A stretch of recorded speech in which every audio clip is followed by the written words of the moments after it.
Assalamualaikum warahmatullahi wabarakatuh. Salam sejahtera bagi kita semua. Ayo, Bismillah, Alhamdulillah. Alhamdulillah. Asyhadu an la ilaha illallah wahdahu la syarika lah. Muhammadan abduhu wa rasuluh. Allahumma shalli ala sayyidina Muhammad wa ala alihi wa ashabihi ajma'in. Karam, para alim, para ulama, para kiai, para habaib yang senantiasa kita taati bersama. Sesepuh, ibu sepuh, para pekunden selalu kita menjaga. Yang saya hormati dan saya banggakan seluruh tokoh-tokoh yang ada di kesempatan kali ini. Yang dimulai dari Pak Sutikno, dan tokoh-tokoh yang lainnya yang tidak bisa saya sebutkan satu persatu. Alhamdulillah wasyukurillah, di pertengahan Ramadan kita bisa berkumpul dalam keadaan sehat walafiat tanpa kerusakan. Salawat dan salam semoga tercurahkan kepada junjungan kita Nabi besar Muhammad sallallahu alaihi wasallam, kepada keluarga, sahabat dan pengikutnya sampai akhir zaman. Sungguh saya sangat berbahagia, hati sangat bergembira bisa hadir dengan para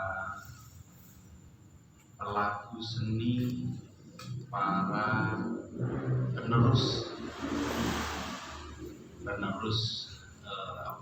nenek moyang kita yang suka kepada hal-hal yang indah.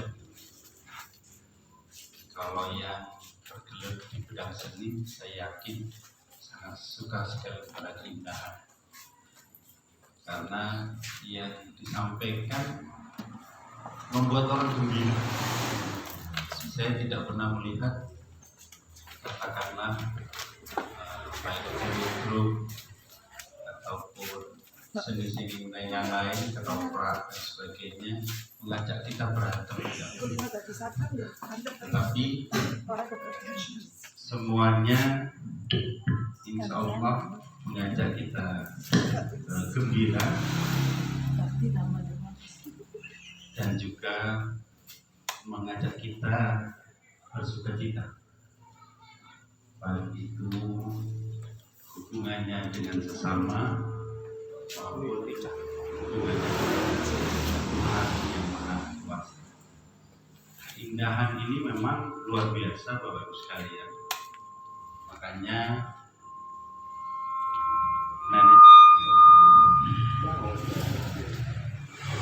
nenek moyang kita menciptakan gamelan dan sebagainya yang harmoninya luar biasa. Ya, ini juga untuk keindahan dan kesenangan kita semua. Bapak-bapak, ibu sekalian yang saya hormati dan saya banggakan, mungkin saya harus memperkenalkan diri dulu, karena mungkin sebagian besar belum kenal atau sudah masuk grup gitu ya, grup sahabat PHC, tapi belum pernah ketemu dengan saya. Mungkin sebagian sudah pernah ketemu di rumah hari dalam wawasan kebangsaan atau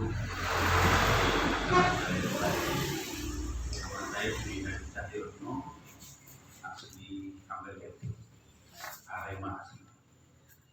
Saya lahir besar di sana dan SD di sana, SMP di sana, SMA di Jepang, kuliah di Bandung, D3-nya di Bandung, S1-nya di Jogja, S2-nya di Unisma, D3-nya di Jogja. Hari ini saya diamanai sebagai anggota DPRD Provinsi Jawa Timur dari fraksi PKS tahun 2019 sampai nanti sore.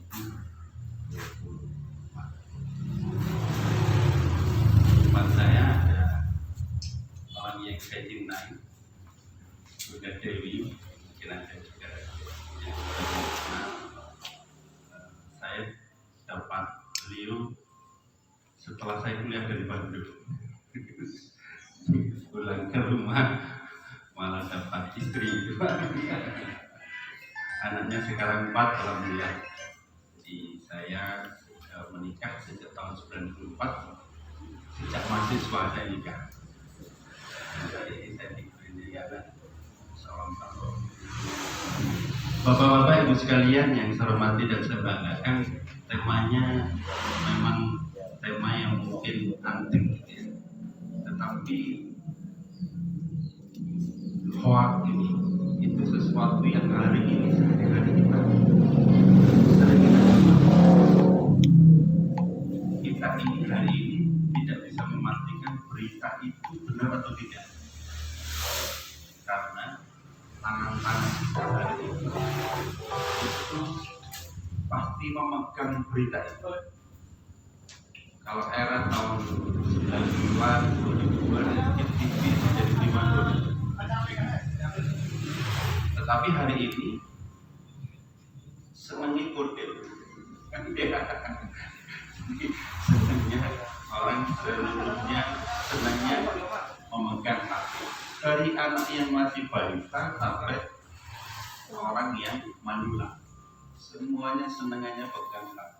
TV itu sudah hampir ditinggalkan. Sama, saya juga demikian, mungkin di keluarga. Paling kalau lihat TV itu lihat mungkin campur sari, lihat akustika. Itu sudah tidak lagi kita tergantung sama TV.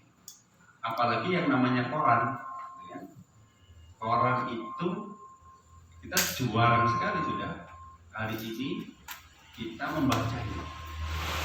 Paling seluruhnya aktivitas kita dari mulai tidur sampai bangun kembali, sampai tidur kembali, di samping kiri kita, di samping istri juga HP. Gila banget. Jadi kalau mau tidur bingung HP kundi. Bangun tidur HP ku di mana gitu. Jadi seperti itu. Nah, silakannya lagi di HP ini tidak terfilter sama sekali. Seluruhnya semua orang berhak dan bisa untuk akses apapun. Memang ada undang-undang, ada undang-undang lain tidak sebagainya, tapi sering jebol. Jadi hari ini kita di dunia atau di era yang seluruh informasi itu masuk ke kita tanpa difilter, tanpa disaring. Kalau dulu film itu namanya badan sensor. Jadi lalu nanti umurnya kalau film itu untuk umur berapa? Kategori anak-anak, dewasa, 17 tahun ke atas dan sebagainya. Sekarang hari ini Bapak Ibu sekalian, adik-adik kita, anak-anak kita mulai SD itu sudah melihat Facebook, dan Facebook itu iklannya macam-macam. Makanya dikala kita di puasa, harusnya juga puasa pegang habis, tapi aku iso gitu ya. Puasa pegang habis, karena di situ berseliweran sekali macam-macam ya. Dan anak-anak kita otomatis pasti juga melihat. Belum juga konten-konten yang macam-macam ya. Jadi mungkin ada TikTok, ada macam-macam. Bahkan kalau di Kota Malang itu, wali Kota Malang tiap malam itu patroli sewa. Jadi memang luar biasa yang namanya Nyun Sewu. Pelacuran itu sudah transaksinya sudah dihapus. Ya, kalau dulu kan mungkin di jalan-jalan yang di komplek dan sebagainya. Sekarang itu sudah dihapus. Ada aplikasi macam-macam sudah di situ. Ya, ada aplikasi kencan, aplikasi macam-macam. Ya, ada micet macam-macam di situ. Dan di sini seperti itu. Nah, Bapak Ibu sekalian, ini bahayanya bagi generasi muda kita. bahayanya di sini. Memang itu bahaya. Kalau positifnya di hari ini memang mungkin semua masyarakat atau apalagi yang anak-anak muda, kalau saya sudah termasuk, padahal saya masih kelahiran sekitar 70-an, itu sudah kalah dengan anak saya yang umur yang kelas 2 dan kelas 5 gitu Pak ya. Jadi saya kalau dulu itu anak-anak itu tanya ke bapaknya tentang segala sesuatu, ke ibunya tanya tentang segala sesuatu, tapi hari ini terbalik. Orang tua nanyanya ke anak, "Dek, ini caranya golek iki ya opo?" Terus golek berita tentang ini dan sebagainya. Jadi kembali Bapak Ibu. Nah, itu memang saya sering menyampaikan tentang bahaya hoax. Ya. Di samping memang yang negatif tadi, yang berikutnya yang tidak kalah bahayanya adalah bahaya hoax, bahaya berita palsu. Dan ini sudah terjadi di beberapa negara, bahkan di Indonesia. Kalau dengan mengikuti berita dulu bagaimana Irian Jaya kisruh gara-gara berita hoax di Jakarta, ya, di Surabaya dan sebagainya. Berita-berita hoax itu memang berseliweran dan membuat kita emosional. Dan kita, salahnya lagi, kita ini tidak pernah mencoba untuk memfilter diri kita sendiri dan juga membatasi, oh berita ini masuk tak cek dulu. Kita sudah males, judulnya aja yang kita lihat. Makanya yang pertama ya, untuk membantu mengidentifikasikan mana berita hoax atau mana yang tidak, yang pertama hati-hati dengan judul yang provokatif. Mending campur saya kan gitu ya. Jadi hati-hati dengan berita yang provokatif. Katakanlah banyak berita yang provokatif. Wah, di sini diserang. Ya, terutama sekali memang provokatif ke hal-hal yang memang menjadi idealis kita atau menjadi fundamental kita. Ya, katakanlah tentang agama kita, tentang kesukuan kita. Ini orang Jawa diserang gitu. Jadi sekali lagi hati-hati tentang judul yang provokatif. Karena seringkali berita hoax itu menggunakan judul yang sensasional, yang provokatif, misalnya dengan langsung menuding jadi ke pihak tertentu. Si anu tuh, si fulan. Ya, jadi dikala menjumpai judul-judul yang provokatif itu harus sudah memfilter, jangan sampai langsung disebar dan sebagainya. Yang nomor 2, karena waktunya terbatas, cermati alamat situsnya. Jadi dari sekian situs Bapak Ibu sekalian, dari 43.000, sekarang itu situs itu hampir 43.000, mungkin lebih. Karena setiap hari itu banyak orang bikin konten gitu kan. Mungkin saya sudah berapa hari ini mencoba untuk main TikTok. Saya juga mencoba untuk main TikTok, ya. IG dan sebagainya. Itu jenengan mungkin juga akan nanti ada aplikasi baru lebih bikin lagi kan. Dan jenengan share ke teman-temannya gitu. Gitu. Dari 43.000 itu yang resmi itu juga bagaimana kita tidak dijajak oleh situs-situs yang tidak resmi. Situs macam-macam juga. Situs hutang juga ada kan? Ya, cara hutang yang mudah gitu. Itu kan menjerat kita juga begitu. Ya. Hutangnya enak, nyauri, wakilnya ya terjadi sesuatu. Yang ketiga Bapak Ibu sekalian, periksa fakta. Ya.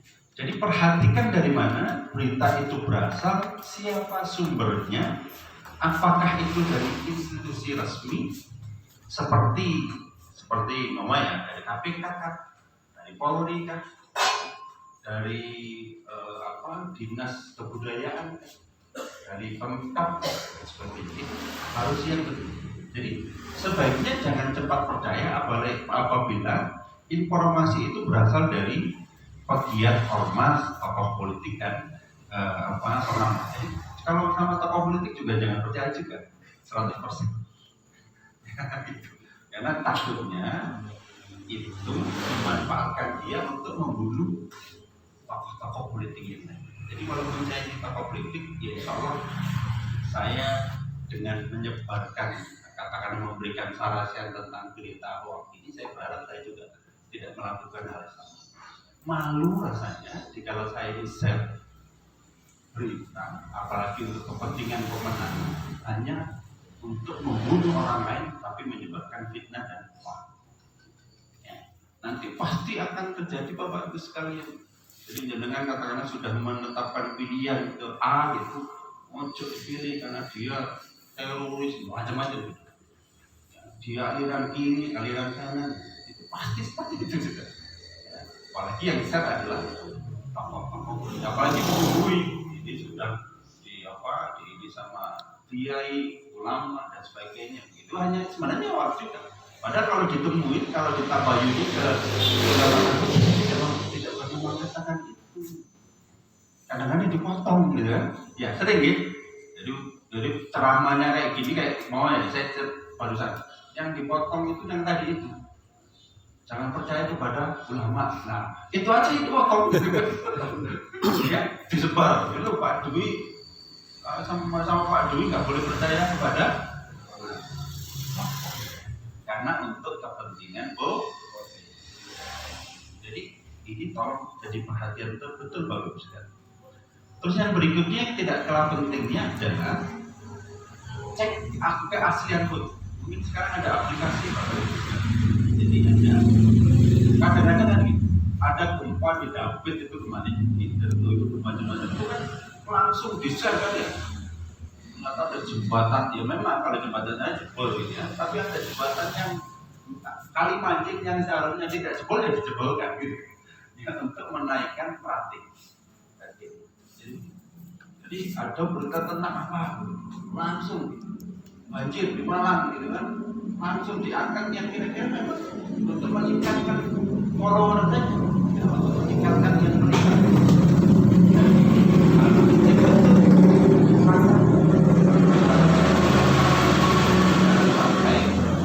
Kalau nanti kita sudah share tentang foto dan sebagainya, kita malu gitu. Kadang-kadang gitu, wah itu mas, jangan share itu mas, gitu kan itu hoax gitu. Iya, mohon maaf saya nggak ngecek sebagainya. Gitu. Makanya sebelum share sesuatu, sebelum share ke yang lain dicek dulu, pelajari betul ini benar. Ya, jangan sampai karena kita sudah benci ke seseorang, kita akhirnya juga ikut ngasih sesuatu yang memang akhirnya menjatuhkan dia. Jangan sampai kebencian kita merugikan orang lain, apalagi merugikan negara kita. Suatu saat Bapak Ibu pasti akan terjadi seperti itu. Jika kondisi chaos dan sebagainya, pasti orang-orang yang berkepentingan untuk berpuasa memanfaatkan keberadaan. Ini harus tidak terjadi di kita. Insya Allah di David Selatan kalau kita aman ya, kita punya prinsip cinta NKRI, kita punya prinsip damai.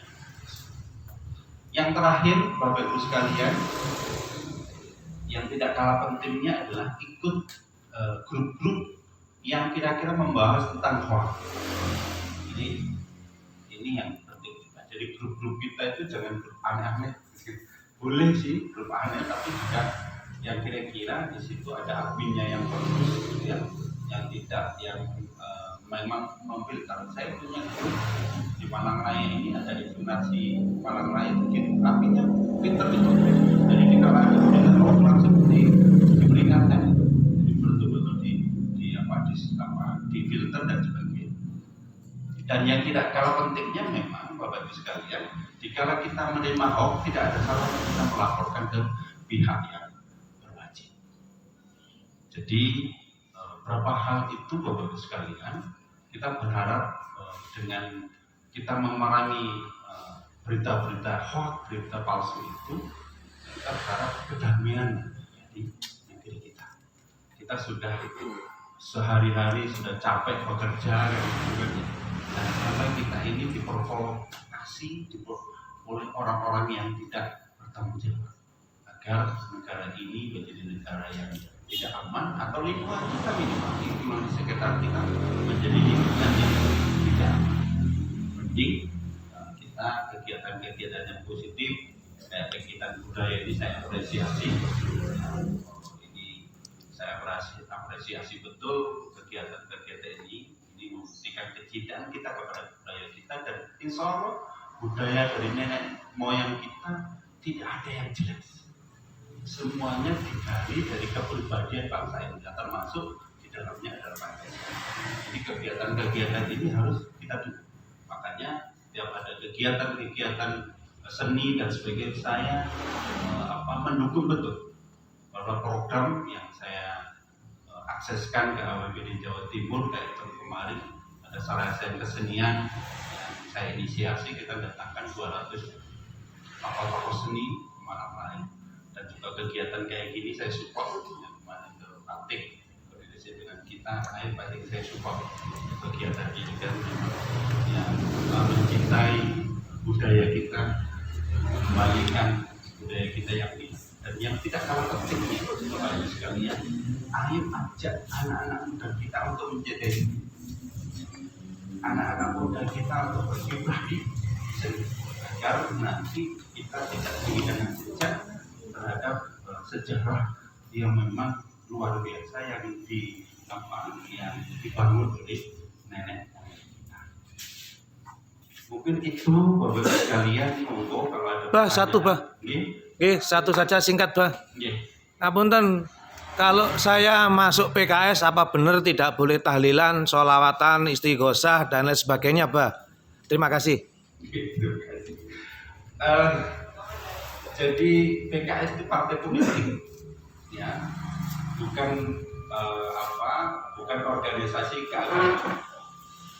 Jadi tidak ada instruksi ataupun orang-orang yang katakanlah anti kepada tahlil, anti kepada istighosah, anti sama sholawat, tidak. Jadi kita bebaskan sesuai dengan amalan, sesuai dengan kebudayaan. Jangankan yang di Islam, yang di Kristen pun juga diberi kesempatan. Jadi di daerah timur, Irian Jaya, di mana-mana juga pengurusnya adalah dari non Muslim. Sama di Sidoarjo ini juga pengurusnya non Muslim. Jadi hoak itu Pak Tik. Saya ini kalau mau lihat sehari-hari ya monggo di rumah ini kira-kira nanti ada sholawatan. Saya setiap ketemu dengan warga juga saya selalu ngajak sholawatan. Ya, jadi terakhir nanti saya ingin ngajak hadirin semua untuk sholawat tidur. Saya kalau nggak di awal ya di akhir Pak. Ya, saya selalu ngajak bersolawat. Jadi hoax itu dan itu tidak benar.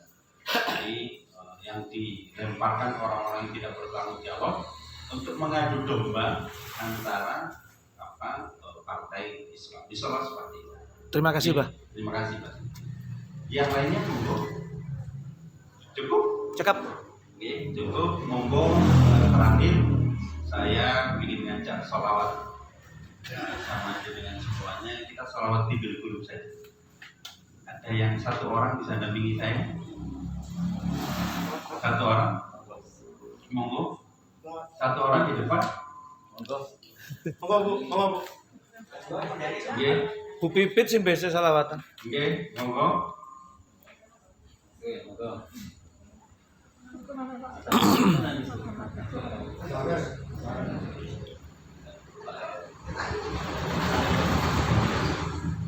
Kita sholawat tidur dulu ya. Allahumma sholli ala sayyidina Muhammadin tibil qulubi wa dawaiha wa afiyatil abad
Allahumma sholli ala Sayyidina Muhammad. Allahumma sholli alaihi.